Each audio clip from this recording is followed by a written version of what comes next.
جبین الذین اذهب اللہ عنہم الرجس وطہرہم تطہیرا صلی علی ولعنۃ الدائمۃ علی اعدائهم اجمعین من یوم ظلمهم الی یوم الدین اما بعد فقد قال اللہ سبحانہ وتعالی فی کتابہ المجید وفرقانہ الحمید وقولہ الحق بسم اللہ الرحمن الرحیم وَاعْلَمُوا أَنَّمَا غَنِمْتُم مِّن شَيْءٍ وَأَنَّ لِلَّهِ خُمُسَهُ وَلِلرَّسُولِ وَذِي الْقُرْبَىٰ وَالْيَتَامَىٰ وَالْمَسَاكِينِ وَابْنِ السَّبِيلِ إِن كُنتُم بِاللَّهِ صلوات پڑھ دیں محمد اللہم صلی علی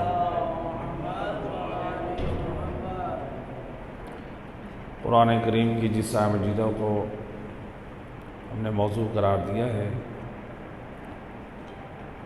سورہ انفال کی آیت نمبر 41 جس میں اللہ سبحانہ وتعالی خمس کا ذکر کر رہا ہے، اور یہ وہ آیت مجیدہ ہے جس میں وجوب خمس پر علماء اور فقہاء نے بحث کی ہے۔ اگر اس سے ہٹ کے ہم ذکر خمس دیکھیں کہ کیا قرآن کی اور آیات میں بھی ہے تو علماء نے ذکر کی ہے۔ خمس کے ذکر پر اور آیات بھی موجود ہیں، یعنی ٹوٹل جو آیات ہیں وہ 8 یا 9 ہیں خمس کے ذکر پر، لیکن جو وجوب خمس پر جو بات جس آیت کو موضوع قرار دیتے ہیں وہ یہ آیت مجیدہ ہے۔ لہٰذا خمس کا جو ہے وہ ذکر قرآن مجید میں موجود ہے۔ بعض افراد کی طرف سے یہ سوال ہوتا ہے کہ قرآن کریم میں زکوٰۃ کا ذکر بہت اہتمام کے ساتھ ہے، خمس کا نہیں۔ اللہ کا حکم ثابت ہے، چاہے وہ 1 آیت سے ہو یا چاہے وہ 10 آیات سے، حکم ہے۔ ورنہ قرآن کریم میں آپ اگر دیکھیں کتنے ایسے احکام ہیں جن پر جو حکم قرآن میں آیا ہے وہ فقط 1 آیت میں آیا، 1 آیت، یعنی یہ صرف خمس کے بارے میں وجوب خمس کی بات صرف 1 آیت میں نہیں آئی، اور بھی کتنے، میں بحث کو طولانی نہیں کرنا چاہ رہا، تو انشاءاللہ کبھی کسی مناسبت پہ وہ تمام ایک فہرست کہ وہ کون کون سے مقام ہیں جس کا حکم صرف قرآن میں 1 مرتبہ ہے۔ صرف مثال کے طور پہ بیان کر رہا ہوں، مثلا تولا اور تبرہ، اس کی جو علماء نے بیان کیا حکم صرف قرآن میں 1 مرتبہ ہے۔ اب یہ ہمارے فروعات دین میں سے، تو آپ کیا کہیں گے پھر اس کی اہمیت ختم کر دیں۔ یعنی ایک مثال کے طور پہ میں نے بہت سارے یعنی ایسے احکام ہیں جو 1 آیت مجیدہ سے ثابت ہے۔ تو قرآن ہے، ہم یہ نہیں کہہ سکتے جو چیز قرآن میں آ گئی ہے، چاہے وہ 2 آیات میں، جو 1 آیت میں، 5 آیات میں، 10 آیات۔ لہٰذا خمس کا جو فائدہ فلسفہ ہے وہ کیا ہے، خود اسی آیت مجیدہ میں اگر غور کریں، وَاعْلَمُوا أَنَّمَا غَنِمْتُم مِّن شَيْءٍ فَأَنَّ لِلَّهِ خُمُسَهُ وَلِلرَّسُولِ وَلِذِي الْقُرْبَىٰ وَالْيَتَامَىٰ وَالْمَسَاكِينِ وَابْنِ السَّبِيلِ إِن كُنتُم بِاللَّهِ، اور رسول اللہ، ایک صلوات پڑھ دیں محمد رحمہ اللہم صلی علی محمد۔ وَاعْلَمُوا اللہ سبحانہ و تعالیٰ واضح کر رہا ہے وَاعْلَمُوا، اور جان لو کہ تمہیں جس چیز سے بھی فائدہ حاصل ہو اس کا 5واں حصہ اللہ کے لیے اور اس کے رسول کے لیے اور قرابت داروں کے لیے اور جو یتیم ہیں، جو مساکین ہیں اور جو مسافر غربت زدہ ہیں ان کو تم نے یہ خمس دینا ہے۔ تو یہ خمس جو ہے یعنی اللہ اور جو رسول کا جو حق ہے وہ سہم امام میں شامل ہے اور وذی القربہ اور جو یتامى مساکین وابن السبیل ہیں، یہ علماء نے کہا کہ یہ حکم سادات میں۔ تو لہٰذا اس خمس کے ذریعے سے یعنی اس خمس میں 2 حصے رکھے گئے، ایک سہم امام یعنی اللہ رسول اور ذو القربہ کا، اور دوسرا یتیم مساکین اور مسافرین۔ تو اس خمس کے ذریعے سے معاشرے میں دین کی تعلیم اور ترویج بھی مقصود ہے، اور اس خمس کے ذریعے سے جو ذریت رسول میں سے جو اولاد رسول سادات کرام جو مستحق ہیں ان کی بھی خدمت گزاری جو ہے وہ مطلوب ہے۔ تو چونکہ صدقہ جو ہے وہ سادات پہ حرام ہے، تو لہٰذا خمس رکھا گیا ہے۔ لیکن یہاں پر ایک اور بات کی وضاحت دیتا چلوں، ہر صدقہ بھی سید پہ حرام نہیں ہے، چونکہ بات مبہم نہ رہ جائے۔ تو کون سا صدقہ؟ جیسے آغا سستانی فرماتے ہیں کہ یعنی جو روزوں کا کفارہ ہے غیر سید کو دے سکتا ہے، اب حالانکہ وہ واجب صدقہ ہے، دے سکتے ہیں۔ تو یہ کون سا صدقہ سادات پہ حرام ہے؟ جیسے وہ ہے زکوٰۃ فطرہ، غیر سید کی سید کو زکوٰۃ فطرہ دینا یہ جائز نہیں، وہ غیر سید کا زکوٰۃ فطرہ سید کے لیے لینا حرام ہے۔ اسی طرح سے جو دوسری واجب زکوٰۃ ہے وہ بھی سادات غیر سید سے نہیں لے سکتے، شرعاً لینا حرام ہے اور وہ ان کے اوپر بھی صرف نہیں کر سکتے۔ تو لہذا خمس کو رکھا گیا ہے سادات کرام کے لیے۔ لیکن اچھا ایک مرتبہ یہ ہوتا ہے کہ جیسا کہ آج کل بعض اب لوگ جو ہے وہ کہتے ہیں ہم سید ہیں، دروازے پہ آ جاتے ہیں، اگر وہ سید ہونا ثابت ہو جائے، شہرت رکھتے ہیں کہ واقعی یہ سید ہے، تو پھر آپ ان کو جو دفع بلا کا صدقہ دے رہے ہیں آیت اللہ سستانی فرماتے ہیں وہ بھی دے سکتے ہیں۔ احتیاط واجب یہ ہے کہ اتنی کم مقدار میں نہ دیں کہ جس سے ان کی توہین لازم آئے، یعنی آپ وہ صدقہ۔ تو لہٰذا لوگوں میں صرف یہ مشہور ہو گیا کہ سادات میں صدقہ حرام ہے، اس کی ڈیٹیل اور تفصیل جو ہے جو وارثان علم محمد وآل محمد فقہاء علماء ہیں جو اسپیشلسٹ ہیں وہ بتائیں گے، تو لہٰذا حدیث فہمی۔ تو خمس کی تاکید اور فضیلت کے بارے میں ہمارے پاس روایات مختلف ہیں۔ روایت ایک من لا یحضر الفقیہ میں ابو بصیر نے روایت کی ہے امام محمد باقر علیہ السلام سے، اللہم صلی علی۔ راوی کہتے ہیں امام سے، مولا وہ کم سے کم کون سی چیز ہے کم سے کم جس کی وجہ سے انسان جہنم میں جائے گا، یعنی کم درجے والا عمل کون ہے جو مومن کو مسلمان کو جہنم میں لے جانے کا سبب بنے گا؟ امام علیہ السلام نے فرمایا وہ ہے یتیم کا مال کھانا۔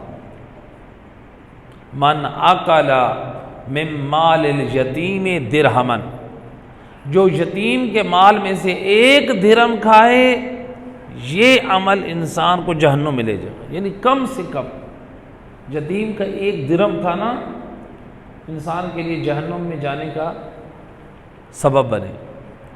جب امام علیہ السلام نے یہ بتا دیا کہ جہنم میں جانے کا کم سے کم درجہ یہ ہے، تو اس کے بعد امام علیہ الصلوۃ والسلام نے فرمایا کہ ہم جو ہیں ہم بھی یعنی ہمارا حق کھانا، یعنی ہمارا حق کھانا بھی یہ اس میں شامل ہے۔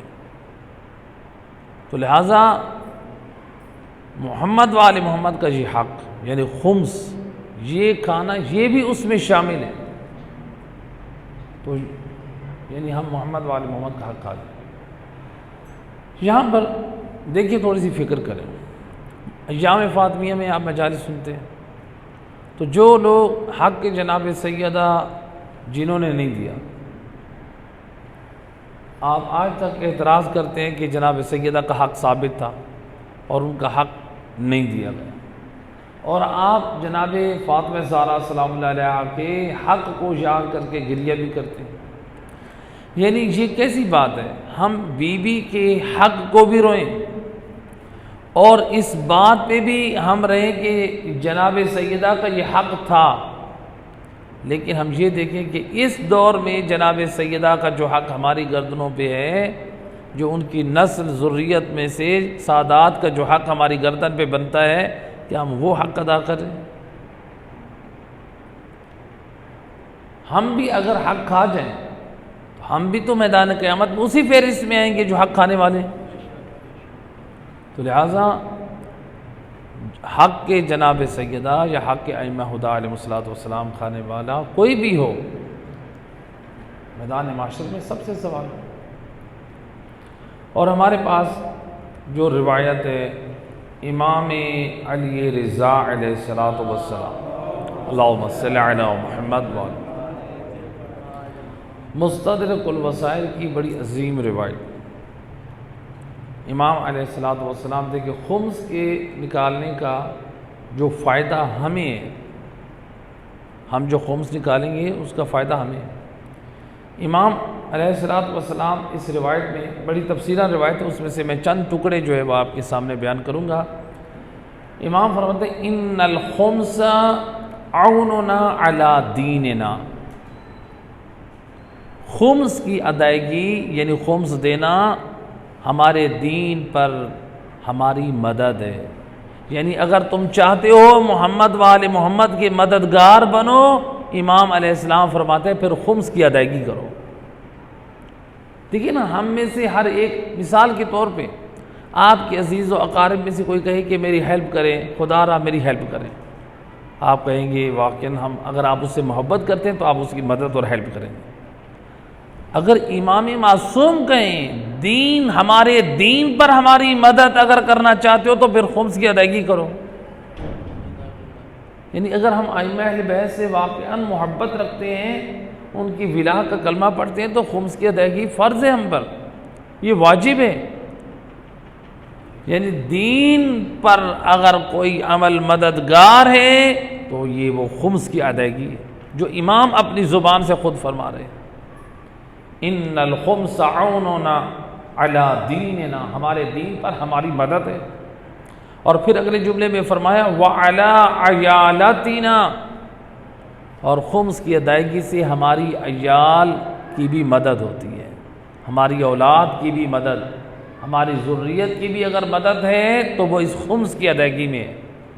تیسرا جملہ بڑا عظیم، امام نے جہاں دین کو سامنے رکھا ہے، جہاں اپنی اولاد کو سامنے رکھا ہے، وہاں امام نے آپ چاہنے والوں کو بھی سامنے رکھا ہے۔ اور کیا فرمایا؟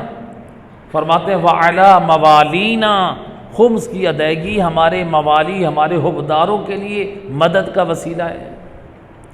یعنی خمس کی ادائیگی سے دین پر بھی، ہمارے دین پر ہماری نصرت ہے، ہماری اولاد کے لیے یہ ہماری نصرت ہے، اور ہمارے حقداروں کے لیے یہ ہماری مدد ہے۔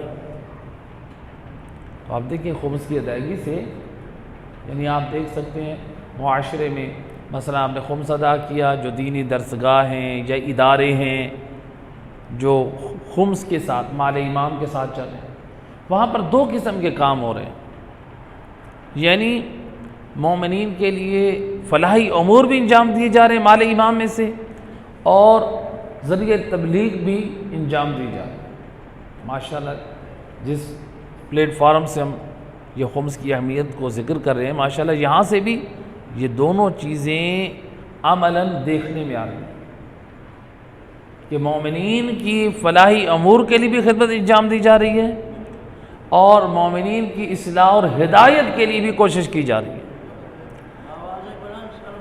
اللہم صلی علی محمد وآل محمد وعجل۔ تو واقعاً یہ جو خمس کی ادائیگی ہے یہ دین آل محمد پہ بھی نصرت ہے، اولاد رسول پہ بھی، محمد وآل محمد کی جو ذریت ہے سادات ان کی بھی نصرت ہے، اور آل محمد کے جو حبداران ہیں ان کی بھی یہ نصرت ہے۔ تو لہٰذا یہ خمس کی ادائیگی اس قدر عظیم یعنی ثواب رکھتی ہے۔ اس کے بعد امام علیہ السلام نے ایک اور جملہ فرمایا، فرماتے ہیں کہ اس کو نہ روکو، خبز کو نہ روکو، امام علیہ السلام نے فرمایا۔ اس کے بعد امام نے فرمایا وَلَا تَحْرِمُوا أَنفُسَكُمْ دُعَاءَنَا مَا قَدَرْتُمْ عَلَيْهِ، یعنی خمس کو نہ روکو، خمس روک کر خود کو ہماری دعاؤں سے محروم نہ کرو۔ یہ کون کہہ رہے ہیں؟ امام علی رضا علیہ السلام۔ یعنی دیکھیں آج مثال کے طور پہ ہمارے ہاں کیا ہوتا ہے، جو مومن زیارت پہ جا رہا ہوتا ہے تو ہم کیا کہتے ہیں؟ ہمارے لیے امام کے روزے پہ دعا کرنا، ایسے کہ نہیں؟ آپ آغا سستانی کے پاس گئے کہ بلا میرے لیے دعا کریں، آپ یہاں پر امام جماعت سے ملے ہمارے لیے دعا کریں، علماء سے ملاقات کی ہمارے لیے دعا کریں، یعنی آپ مومنین سے دعا کراتے۔ مومن کا دعا کرنا اور ہے، عالم کا آپ کے حق میں دعا کرنا اور ہے، آغا سستانی کا دعا کرنا اور ہے، امام کے حرم میں کسی کا آپ کے حق میں دعا کرنا اور ہے۔ ایک مرتبہ امام سے آپ دعا کی درخواست کریں یہ اور رتبہ ہے، اور ایک مرتبہ یہ ہے کہ حجت خدا آپ کے حق میں خود دعا کریں یہ اور رتبہ ہے۔ اس جملے میں امام سمجھا رہے ہیں جو ہمارے خمس کی ادائیگی کرتا ہے ہم ائمہ خدا اس کے حق میں دعا کرتے ہیں، اور جو ہمارے حق کو روکتا ہے تم خمس روک رہے ہو، ہماری دعاؤں سے محروم ہو رہے ہو۔ تو لہذا اللہم صلی علی محمد وآل۔ تو لہذا ایک مرتبہ یہ کہ آپ دیکھیں اس دور میں ہم آغا سستانی سے دعا کروائیں، مثال کے طور پہ آپ کہیں بہت مشکل ہے آغا سستانی سے کیسے ہم درخواست کریں؟ امام یہ سمجھا رہے ہیں کہ آپ خمس کی ادائیگی کریں، کوئی دعا کرے نہ کرے ہم آپ کے حق میں دعا کریں گے۔ جب ہم حق ادا کریں گے تو وہ جان لیں گے کس نے حق ادا کیا ہے، اور وہ حق ادا کرنے والوں کے حق میں دعا کرتے ہیں۔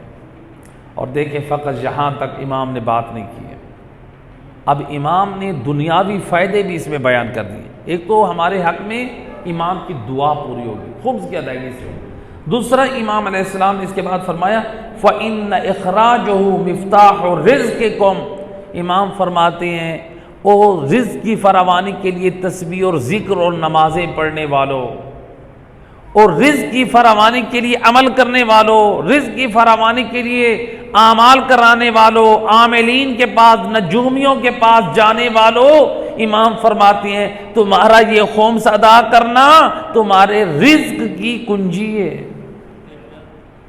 تمہیں کہیں اور جانے کی ضرورت نہیں ہے، خمس کی ادائیگی تم کرو تمہارے رزق کی کنجی تمہارے ہاتھ میں آ جائے گی۔ یہ امام کہتے ہیں۔ ہم نے تو ان ہستیوں کو امام مانا ہے جو صادق ہیں، جو عصمت و طہارت کے گھر سے تعلق رکھنے والے ہیں۔ تو لہذا فَإِنَّ إِخْرَاجَهُ مِفْتَاحُ رِزْقِكُمْ، یہ تمہارے رزق کی کنجی ہے۔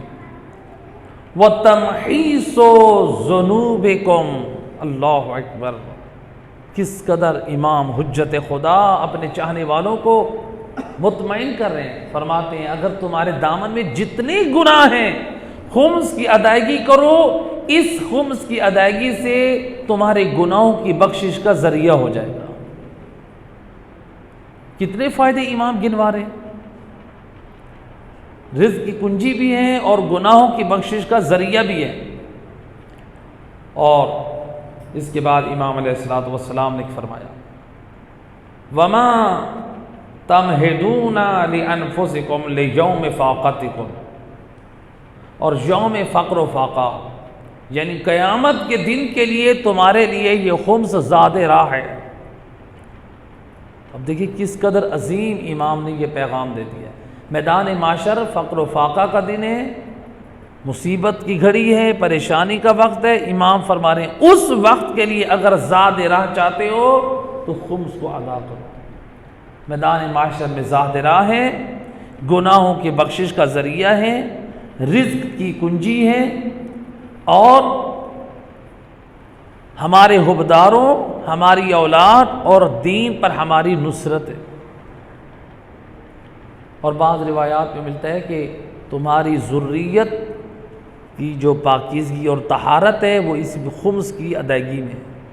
یعنی اگر کوئی نسلوں کی پاکیزگی اور مال اور دولت کی پاکیزگی چاہتا ہے وہ بھی خمس کی ادائیگی کرے، یعنی خمس دینا اس قدر ہے۔ صلوات پڑھ دے محمد رکھتے ہیں اللہم صلی علی۔ لہٰذا یہ خمس آئیں دیکھیں، خمس کے نکالنے کا بعض لوگ کہتے ہیں کہ یہاں پہ اعتراض کرتے ہیں یہ خمس علماء خود کھا جاتے ہیں، یہ خمس فقہاء کو دیتے ہیں، مجتہدین کو دیتے ہیں، یہ مجتہدین خود کھا جاتے ہیں، یہ اپنی بینک بیلنس، اپنی گاڑیاں، اپنی جائیدادیں بناتے ہیں۔ ذرا جا کر دیکھیں، ہم تقریباً 13 سال نجف اشرف میں اور 2 سال سے تھوڑا زیادہ چند ماہ قم المقدس میں جو اپنی آنکھوں سے مشاہدہ کیا ہے فقہاء کی زندگی۔ آیت اللہ جواد تبریزی جو آیت اللہ سیستانی کے بعد فل عالم کی فہرست میں تھے، اپنے زمانے کے بہت علمی شخصیت تھے، خود اپنی آنکھوں سے دیکھتے تھے، وہ روٹی والی دکان پہ کھڑے ہو کر لائن میں روٹی خریدتے تھے۔ اگر کوئی قوم کا پیسہ کھائے تو اس طرح سے نہیں، وہ بادشاہوں والی زندگی گزارتا ہے۔ ان کو بھی دیکھیں ذرا، آیت اللہ سیستانی آج جو دنیا بات کرتے آغا سیستانی، جو آج بھی آغا سیستانی ہوں، ان کے 2 بیٹے ہیں، 3 افراد، یعنی بیٹیاں بھی ہیں ان کی، یعنی بیٹوں کے گھر بھی کرائے کے ہیں، آغا سیستانی کا گھر بھی آج تک کرائے کا ہے۔ نائب امام، پوری دنیا جس کو خمس دیتی ہے وہ نائب امام آپ کے مال، آپ کے خمس کو امانت سمجھتے ہیں۔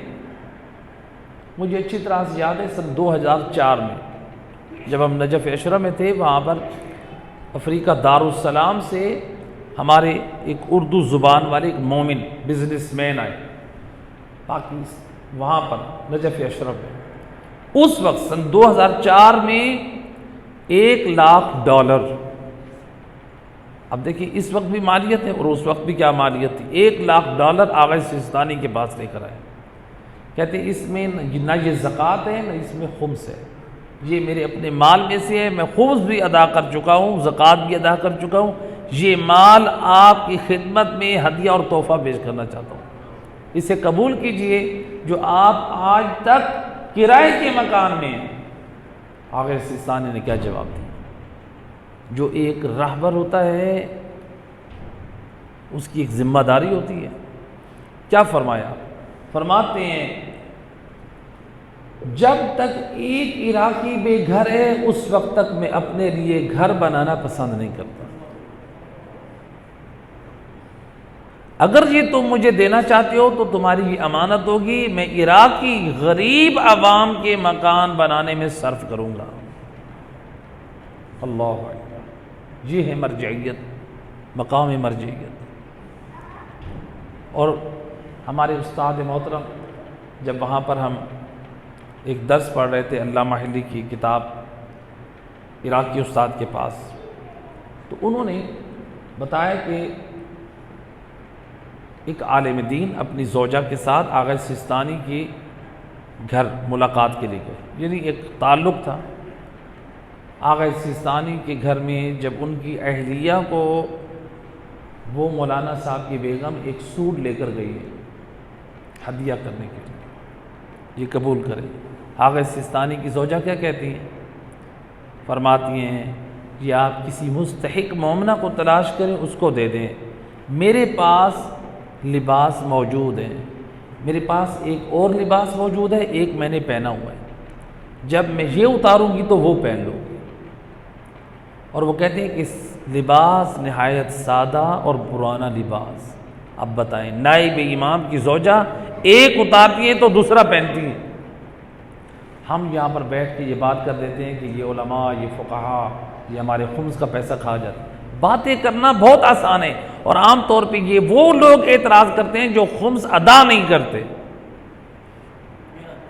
آیت اللہ سیستانی تو یہاں تک کرتے ہیں، جو خمس کی ادائیگی کرنے والے ہیں، جو خمس کی پابندی کرتے ہیں، جو بزنس مین ہیں، آغا سیستانی تو مجھے اچھی طرح سے یاد ہے، بعض لوگوں کو ہم نے اجازت دلوائے نجف اشرف میں، یعنی آغا سیستانی کیا کرتے ہیں، اور جو ہماری معلومات میں ہے، بہت ساروں کو ایسا کیا آغا سیستانی کی طرف سے، جو اجازت ملا ان کے دفتر سے، جو بزنس مین ہیں ان کو اجازت دیتے ہیں خود اپنے علاقے میں آپ مال امام کو صرف کریں، لیکن اس شرط کے ساتھ کہ آپ کی نگرانی ان امور میں مال خرچ کرنے میں ایک عالم دین جو ان امور کی جو ہے صحیح خبر رکھتا ہو کہ یہاں پر مال امام صرف کرنا ضرورت سے زائد تو نہیں ہے، اسراف میں تو شامل نہیں ہوگا، کیا ضرورت تقاضا کر رہی ہے؟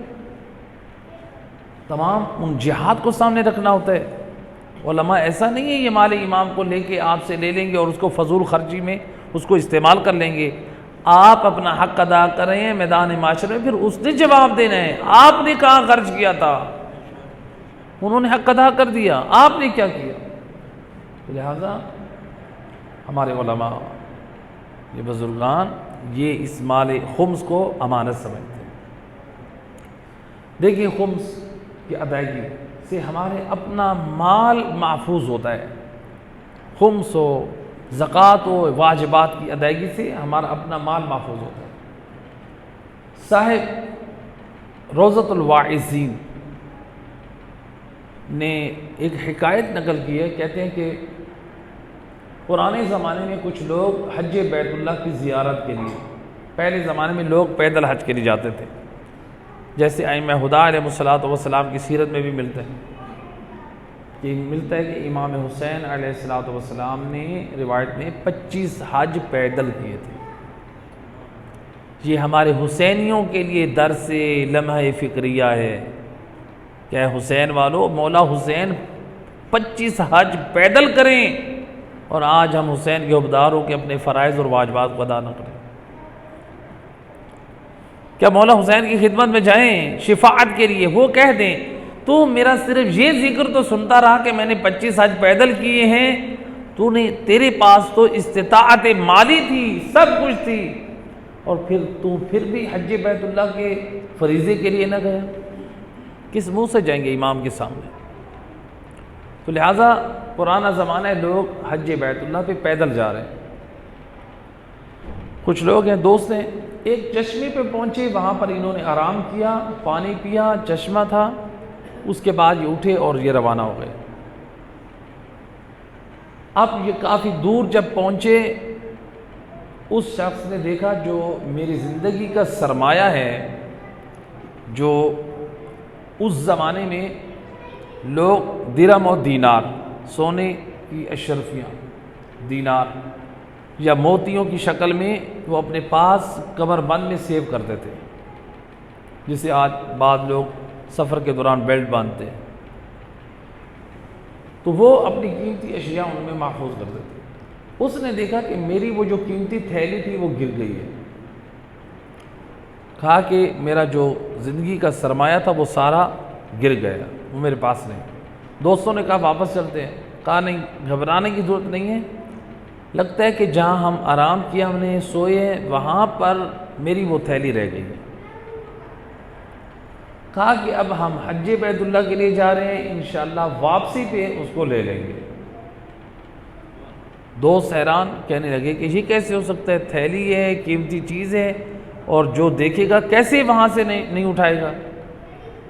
اس نے اصرار کیا، یہ دوست چلے گئے، ٹھیک ہے، جب یہ مالک ہیں یہ اس بات کو سیریس نہیں لے رہے تو ہم کس چیز کی پرواہ کریں؟ یہ سارے دوست چلے، حج بیت اللہ سے فارغ ہونے کے بعد چند ماہ گزرے، اب واپس آ رہے ہیں۔ جب اس راستے کے چوراہے پہ پہنچے، لوگوں نے راستہ چینج کیا ہوا ہے، وہ راستہ بند ہے۔ کہا کہ اس راستے سے آگے نہیں جا سکتے۔ ریزن کیا ہے؟ کہا کہ اس راستے میں جو آگے چشمہ ہے اس کے قریب ایک بہت بڑا اژدہا بیٹھا ہے، اور کئی ماہ ہو گئے ہیں وہ اژدہا بیٹھا ہے، یہاں سے کسی کو گزرنے کی جرت نہیں۔ وہ جوان وہ کہتے نہیں، میں نے اسی راستے سے جانا ہے۔ وہ آگے بڑھا، اس کے دوستوں کو حوصلہ بڑھا، وہ بھی پیچھے چل پڑے۔ جب لوگوں نے دیکھا کہ چند لوگ اس طرف جا رہے ہیں، آہستہ آہستہ لوگ پیچھے پیچھے یہ جانے لگے۔ اب لوگ اپنی آنکھوں سے عجیب منظر دیکھ رہے ہیں۔ وہ نوجوان جیسے جیسے آگے بڑھ رہا ہے، اژدہا مقدار میں چھوٹا ہوتا جا رہا ہے۔ لوگ بھی حیران ہو رہے ہیں کہ وہ اژدہا اتنا بلند قامت جو بیٹھا تھا، اب وہ اپنے وجود میں چھوٹا ہو رہا ہے۔ جیسے ہی جوان کچھ قریب پہنچا، وہ اژدہا اس قیمتی اشرفیوں کی تھیلی میں وہ تبدیل ہو گیا۔ اب سب نے اپنے مقام پہ وہ حیرانگی اور نعرہ تکبیر کو بلند کیا۔ اس جوان نے اس تھیلی کو اٹھایا، پوچھنے لگے بتاؤ اس کا سبب کیا ہے؟ کہا کہ میں نے آج تک اپنے مال میں اللہ اور اس کے رسول کا حق نہیں کھایا۔ میں نے اپنے مال میں جب اللہ اور اس کے رسول، غریبوں، یتیموں کا میں نے حق نہیں رکھا، تو یہ کیسے ہو سکتا ہے اللہ مہربان میرے حق اور میرے مال کو ضائع کر دے؟ اللہ اللہم صلی علی محمد۔ لہذا یہ خمس کی ادائیگی ہمارے مال کی حفاظت کرتا ہے، اس میں ہمارے لیے نقصان نہیں، فائدہ ہے۔ اب دیکھیں خمس کی ادائیگی سے معصوم کتنا خوش ہوتے ہیں۔ روایت نقل کی ہے ملا ہاشم بحرانی نے مدینۃ المعاجز کی 3 جلد میں، کہ نیشا پور، ایران میں نیشا پور، جہاں قدم گاہ بھی امام علی رضا علیہ السلام آپ زیارت پہ جاتے ہیں، اس سے تقریباً 20 سے 25 منٹ کی مسافت ہے نیشا پور شہر میں، یعنی امام کی قدم گاہ اور چشمے سے 20 یا 25 منٹ کی مسافت ہے اگر آپ ٹیکسی پہ جائیں تو۔ نیشا پور شہر میں ایک بی بی ہیں، بی بی شتیتا کے نام سے، بی بی کا مزار ہے، اگر کبھی جائیں تو اس بی بی کی زیارت کے لیے ضرور جائیں۔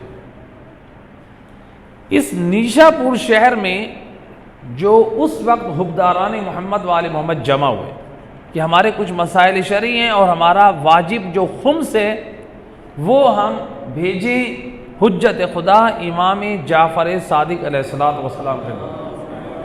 اللہم صلی علی۔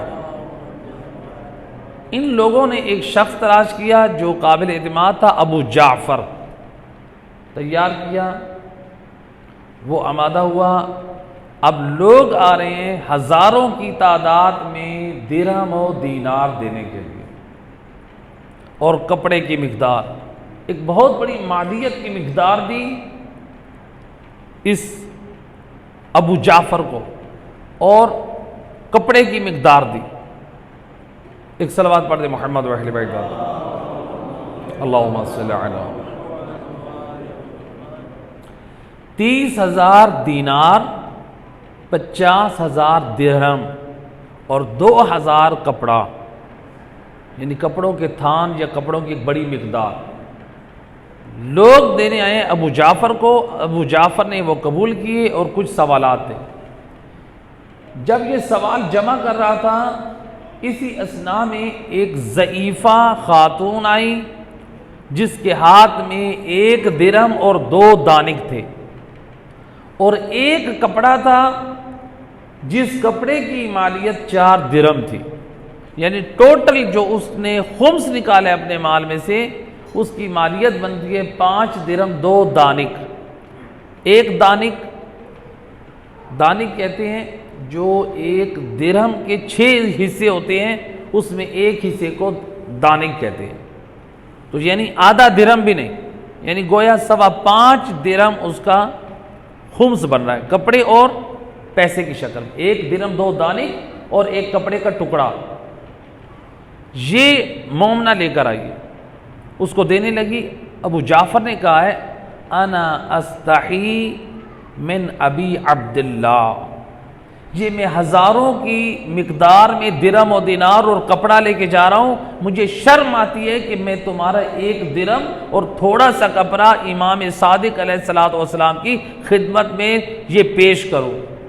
اس مومنہ نے کیا جملہ ادا کیا، کیا معرفت دین آل محمد رکھتی ہے، کہتی ہے ان اللہ لا یستحیی عن الحق، تم یہ کہہ رہے ہو کہ مجھے شرم آتی ہے، اللہ حق سے حیا محسوس نہیں کرتا، وہ چاہے تھوڑا ہو یا زیادہ ہو۔ مومنہ نے یہ جملہ ادا کیا اور وہ دیا، اور اس نے اس کو لپیٹ کے ایسے ہی رکھ دیا، جو کسی اور نے دیے تھے ان کے ساتھ۔ اب یہ پہنچا، پہلے کوفہ گیا، پھر کوفہ سے یہ مدینے آیا۔ جب مدینہ پہنچا، یہ اطلاع مل چکی تھی کہ چھٹے امام جعفر صادق علیہ الصلوۃ والسلام کی اللہم صلی علی امام کی شہادت ہو چکی ہے۔ اب یہ روضہ رسول پر آیا، پریشان ہے کہ حجت خدا کون ہے، کہ دعویٰ کرنے والے بہت ہیں۔ رسول اللہ کی قبر پہ بیٹھ کے کہتا ہے اپنے دل میں، یہ کہتا ہے میں نے دعا کی، میں کہہ رہا ہوں کہ یا رسول اللہ، میں یہودی علماء کے پاس جاؤں اپنے سوالوں کا جواب لینے، عیسائی علماء کے پاس جاؤں، مجوسی علماء کے پاس جاؤں، یا ناصبی علماء کے پاس جاؤں؟ یہ اتنی دیر کے بعد ایک غلام نے آواز دی، پریشان کیوں بیٹھے، حجت خدا نے تجھے یاد کیا ہے۔ یہ سمجھ گیا کہ یہ ہے امام حق کی پہلی علامت، جو میں اپنی بات ابھی دل میں ہے، میں سید الرسل کی قبر مبارک کے سامنے بیٹھ کے کر رہا ہوں۔ اب وہ غلام جب لے کر گیا تو امام علیہ الصلوۃ والسلام نے روایت کا جملہ آپ نے فرمایا، تجھے یہودی اور مجوسی اور ان علماء کے پاس جانے کی ضرورت نہیں ہے، یعنی حجت خدا حاضر ہے۔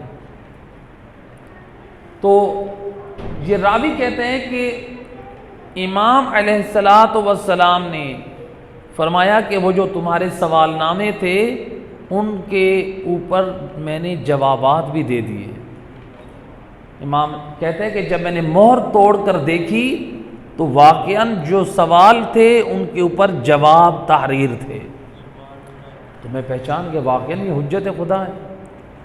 اب امام علیہ السلام نے سب سے پہلا سوال کیا کیا؟ فرماتے ہیں کہ اس مومنہ نے جو تمہیں خمس دیا تھا، مال کی رقم، وہ جو درہم، وہ کہتے ہیں راوی کہتے ہیں کہ جب میں نے وہ رکھا تو امام نے اس میں سے وہ درہم نکالا اور وہ کپڑا لیا، اور وہی جملہ ادا کیا جو اس مومنہ نے کہا تھا، ان اللہ لا یستحیی عن الحق، اللہ حق سے شرم و حیا محسوس نہیں کرتا۔ گویا امام حجت خدا اس کے اس جملے کو بیان کر کے اس کے خلوص کو داد دے رہے ہیں۔ وہ ولو تھوڑا دے رہی ہے لیکن خلوص سے دے رہی ہے، ہمارے حق کو ادا کر رہی ہے۔ اب راوی کہتا ہے روایت کا جملہ، کنیز یا غلام کو آئی، امام علیہ السلام نے وہ جو اس کا دیا ہوا مال تھا وہ اپنے گھر کے مال میں رکھا، جو اس کا دیا ہوا کپڑا تھا اس کی وصیت کی گئی کہ اس کو میرے کفن میں شامل کیا جائے، اور پھر ادھر سے ایک کپڑا منگوایا گیا کہ اس مومنہ کو کچھ امام نے درہم، امام نے کچھ پیسے بھیجے اور ایک کپڑا بھیجا اور کہا کہ اے ابو جعفر اس مومنہ کو میرے ڈھیروں سلام پہنچانا۔ اللہ اکبر، روایت کا جملہ ہے، امام نے یہ نہیں کہا میرا سلام پہنچانا، کہا ڈھیروں سلام پہنچانا۔ اللہ اکبر، کتنی عظمت ہے اس مومنہ کی کہ ڈھیروں سلام پہنچانا۔ یہ کپڑا، یہ وہ کپڑا ہے جو ہماری دادی زہرا کی بستی یعنی ان کی زمینوں میں سے، زمین سے کاش کیا ہوا یہ کپڑا ہے، جسے میری بہن نے اس کو اپنے ہاتھوں سے کاتا ہے۔ اس کپڑے کا یہ ٹکڑا اس کو دینا کہ اس اپنے کفن میں یہ رکھے گی۔ اللہ اکبر۔ اور وہ ابو جعفر جب امام کی خدمت سے رخصت ہوئے تو وہاں پر جب آئے، اچھا دیکھیے جہاں پر جو لوگوں نے مال بھیجا تھا امام نے ان کا مال واپس کر دیا، صرف قبول کیا ہے تو اس مومنہ کا مال قبول کیا ہے، کیونکہ یہ مذہب آل محمد پہ باقی رہ گئی تھی۔ زمانہ ایسا تھا یعنی چھٹے امام کی شہادت ہو چکی ہے، ساتویں امام کا پہچانا مشکل ہے، جنہوں نے پہلے بھجوایا تھا وہ فتی مذہب کے بن گئے تھے، لیکن یہ محبت و ولایت امام موسیٰ کاظم کا اقرار کرنے والوں میں سے ہو گئی تھی، اس کے مال کو قبول کیا، یہ معرفت۔ اور پھر روایت کہتی ہے کہ جب اس مومنہ کا انتقال ہوا تو اس وقت لوگوں میں اب جھگڑا ہونے لگا کہ کون اس کا جنازہ پڑھا ہے۔ جب دیکھا کہ ایک سواری ہے، ایک سوار ہے جو اونٹ پہ سوار ہے، ان کی ہیبت سے سب لوگ ہٹ گئے، آپ نے جنازہ پڑھا۔ اور روایت کا جملہ ملا ہاشم برانی نقل کرتے ہیں کہ وارث دین نے امام حسین کی قبر سے خاک شفا اس مومنہ کی قبر میں ڈالی، کفن کا ٹکڑا بھی امام دے رہے ہیں، اس کے گھر کے لیے خرچہ بھی بھجوا رہے ہیں، اس کا جنازہ بھی پڑھا رہے ہیں، اس کے لیے مغفرت کی دعا بھی کر رہے ہیں، اور اس کی قبر میں امام حسین ابن علی کی قبر کی خاک شفا بھی ڈال رہے ہیں۔ اللہ اکبر۔ یہ بتا رہے ہیں امام معصوم کہ جو خلوص سے ہمارے حق کو ادا کرتا ہے ہم بھی پھر ان کو نظر انداز نہیں کرتے، تو لہذا خمس کی پابندی کریں۔ اب دیکھیں خمس کی ادائیگی ہم کیسے کریں۔ بعض لوگ سوال کرتے ہیں کہ قبلہ ہم خمس کیسے نکالیں۔ خمس دیکھیں جب بھی انسان بالغ ہوتا ہے، بالغ ہونے کے بعد پہلی نماز واجب ہے، جیسے ہی بالغ ہوا ہے پہلا ماہ رمضان آیا ہے، پہلے روزے سے اس کے لیے روزہ رکھنا واجب ہے۔ اسی طرح سے انسان نے اپنی زندگی میں جو پہلی مزدوری کی ہے، اس کی جو اجرت ملی ہے، اس سے اس کے خمس کے سال کی ڈیٹ معین ہو گئی، جن اس کے سال بعد خمس دینا اس کے لیے واجب ہے۔ اسی طرح سے جو ملازمت کرتا ہے، جو اس نے ملازمت کا پہلا دن ہے، جو اس کی سیلری ہوگی پہلے دن کی، اس دن سے اس کے سال کا آغاز ہو جائے گا۔ بعض علماء نے کہا کہ اس کی جو پہلی تنخواہ ملے گی مہینے کی، اس سیلری سے سال کا آغاز ہوگا، یعنی اگلے سال خمس دینا ہوگا۔ لیکن بعض نے احتیاط کہ اس کو جو پہلا دن ہے اس کی جاب کا، چونکہ آغا سیستانی کہتے ہیں جو جاب پہ ملازمت پہ آپ جا رہے ہیں، آپ کا جو پہلا دن ہے اگرچہ آپ کو سیلری بعد میں مل رہی ہے لیکن آپ کا حق جو ہے وہ محفوظ اور سیو ہے، تو لہذا مزدور کی پہلی مزدوری اٹھانے پر 1 سال گزرنے پہ خمس دینا واجب، ملازم کی ملازمت پہ جو اس کو تنخواہ مل رہی ہے اس کے سال گزرنے پر اس کا سال معین ہو جائے گا، اس کا خمس دینا واجب ہے۔ اور اسی طرح سے جو شخص مثلا شاپ پہ اس نے اپنا کاروبار بزنس ہے، تو جو اس کو کسی گاہک سے پہلے معاملے میں جو فائدہ حاصل ہوا ہے اس سے لے کر 1 سال تک یہ اس کا 1 سال مکمل ہو جائے گا اور خمس دینا یہ واجب ہے۔ اب خمس کیسے دیں؟ دیکھیں فارمولہ اپنے ذہنوں میں رکھیں، بہت آسان ہے۔ ہم خمس کیسے ادا کریں؟ بہت آسان ہے۔ دین کہتا ہے، فقہ کہتی ہے، آپ یہ جو ابھی میں نے بتا دیا اس کے بعد آپ کیا کریں؟ آپ کے اخراجات، آپ کے بچوں کے اخراجات، آپ کی بیوی کے اخراجات، آپ زیارات مقدسہ پہ جا رہے ہیں، آپ لوگوں کو تحفہ تحائف دے رہے ہیں، آپ جو ہے اپنی شادی بیاہ میں خرچ کر رہے ہیں، اپنی شان اور ضرورت کے مطابق جو آپ خرچ کر رہے ہیں، ضرورت اور شان کے مطابق جو ان اخراجات میں آپ خرچ کر رہے ہیں، 1 سال گزرنے کے بعد اب آپ دیکھیں آپ کی جیب میں کیا ہے، بچت کیا بچت ہے 1 سال گزرنے کے بعد، آپ کے بینک بیلنس میں کیا پڑا ہے، آپ کے کچن میں راشن کی صورت میں کیا سامان پڑا ہے، آپ کے گھر میں کون سے سوٹ ہیں جو سلے ہوئے نہیں ہیں، جو جوتے ہیں سلے جو مثلا استعمال شدہ نہیں ہیں، وہ چیزیں جو اس سال کے دوران آمدنی سے چیزیں آپ نے خریدی لیکن وہ ابھی تک استعمال نہیں کی، یا کچھ چیزیں جو بچی پڑی ہیں، مثلا وہ آپ کی خواتین کی میک اپ کی اشیاء ہو سکتی ہیں بچی پڑی ہیں، مثلا پرفیومز ہمارے بچے پڑے ہیں، ہمارے مثلا واش روم میں شیمپوز صابن یہ بچے پڑے، یہ بچت میں شمار ہو رہے ہیں. تو آپ یہ بچت کا خمس نکالیں گے، یعنی 5واں حصہ. آپ نے جیب سے، بینک سے، گھر میں راشن ہر طرف دیکھا، آپ نے جمع کیا، ٹوٹل بن رہا ہے 1,00,000 روپیہ. آپ کو 20,000 روپے خمس دینا ہے. لیکن ایک اہم پوائنٹ، بعض لوگ پریشان ہوتے ہیں، دیکھیں کتنا آسان ہے. آپ جب حساب کر رہے ہیں تو آپ نے یہ دیکھا ابھی تو میں نے دودھ والے کو پیسے دینے، جو پچھلے ماہ جو میں نے دودھ لیا ہے ابھی تو میں نے اس کو دودھ کے پیسے دینے. مثلا آپ کی ڈیٹ پہ ہو سکتا ہے 1 مہینہ پورا گزر گیا ہو سکتا ہے کہ آپ کی ڈیٹ پہ 15 دن گزرے ہو. یا اسی طرح سے آپ ایک شاپ سے آپ سامان لیتے ہیں ادھار پہ، آپ نے اس کو حساب دینا ہے. آپ کے مثلا گھر میں بجلی کے بل ہے، آپ کی گیس کا بل ہے، تو یہ سارا قرض ہے. تو آقا سستانی ہو یا فقہا کیا فرماتے ہیں؟ پہلے آپ سارے اپنے قرض ادا کریں، یعنی دودھ والا اس ڈیٹ تک جو دودھ کا بل ہے وہ پے کریں، دکان والے کو اس دن تک جو آپ کا کھاتا ہے وہ کلیئر کریں، اور اسی طرح سے بچوں کی جو اسکول کی فیس ہے وہ پے کریں. یعنی یہ سارے آپ کے قرض ہیں، بچوں کی فیسیں دینا، یہ گیس کے بل اور بجلی کے بل دکان والے کو دینا، دودھ والے کو دینا، یہ جتنی چیزیں ہیں یہ آپ کی ضروریات زندگی کا یہ قرض ہے. ان پیسوں کو قرض کو دے دیں. البتہ یہ جملہ مجھے پہلے کہنا چاہیے تھا، یہ قرض دے دیں، قرض دینے کے بعد جو چیزیں بچ رہی ہیں اس بچت پہ آپ کو 5واں حصہ دینا ہے. کتنا آسان ہے. یہ ہے خمس نکالنے کا طریقہ آسان. تو لہٰذا آپ ایک مرتبہ ابتدا تو کریں، آغاز تو کریں. ہم غیبت امام میں زندگی گزار رہے ہیں. دیکھیں کتنا عظیم جملہ فرمایا امام علی رضا علیہ السلام نے، اللہم صلی علی محمد وآلہ. ان الخمس عوننا علی دیننا، دین پر ہماری مدد اگر کوئی کرنا چاہتے تو خمس کو ادا کرے. یہ آل محمد کے دین پر ان کی نصرت ہے. آپ نے فرمایا یہ ہماری اولاد کی نصرت ہے، ہمارے موالیوں، ہمارے حبداروں کی یہ نصرت ہے.